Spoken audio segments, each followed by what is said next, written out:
So just quickly, I'm about to go on holiday, and I've done this before. I've gone on holiday, come back, bike doesn't start, and so there is a reason for that. So I've got a couple of tips that I do now whenever I go on holiday. I've been doing it for a couple of years now, hasn't failed me.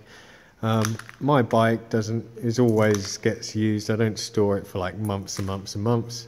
It's usually weeks, but funny things can happen to the battery in just a few weeks. It can go completely flat. And so I always disconnect the battery now when going on holiday. So you only have to disconnect one, you don't have to disconnect them both. I've got a bit of cardboard in there so that there's no chance that there's going to be any kind of connection that faintly draws it out. I've also made sure that that metal is only touching plastic, there's no other metals around. So that's it, that's the battery sorted. When I come back, you know, the clock might be wrong, I might have to reset traction control settings, stuff like that. I haven't been on holiday yet with this bike, but it's always a good thing to check the clock and go through all the other menu options. If you've got an electronic bike, make sure that there's no funny surprises when it comes back on. I've disconnected the battery a few times on this when adding the servo eliminator, and there wasn't any issues when I did that.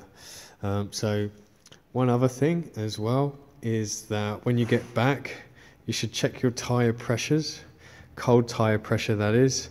Make sure they're the recommended pressures when you get back, because air does escape, or you know, as the temperature changes, the air in the tyres change over a long period of time. So check the pressures when you get back after connecting the battery. But you know, on your way out, when you're leaving it, I like to tuck everything in, make sure those mirrors aren't going to get clipped as people walk by. No one's going to be walking by here, it's my garage, but I still don't take the risk. You know, some people go from their own car parks to doorways, and they might for some strange reason walk past my bike, blah blah blah. Fold them in, make sure you give the bike a wiggle when it's on the stand, make sure that stand is fully locked in position. Make sure if you're using a kind of a stand that lifts up the spools from the swing arm, what they call bike stands, front and back wheels, make sure they're really solid. I have heard that if you're storing it for months and months and months, you'll lift both wheels off of the ground with a proper bike stand. But this is a couple of weeks, so I'm just going to use the kit side stand.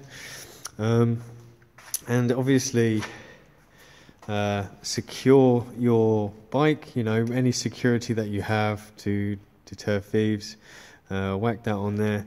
I've also got this little thing on here that sits there so that when I get on the bike I remember I've done something and I have to take it off, because you don't want to go flying off the front wheel because you forgot to take your disc lock off. So just a little reminder there on the front brake and the throttle. You know, I'm obviously not going anywhere without the throttle. So that's basically it. I like to store it with an empty tank, or not an empty tank, but little petrol in there. So when I get back, I fill it up with fresh petrol as opposed to using old petrol. So I don't like to fill up the tank before I leave, basically. I like to fill it up when I get back. And so that's it. Quick video on storing your bloody bike when you go on holiday.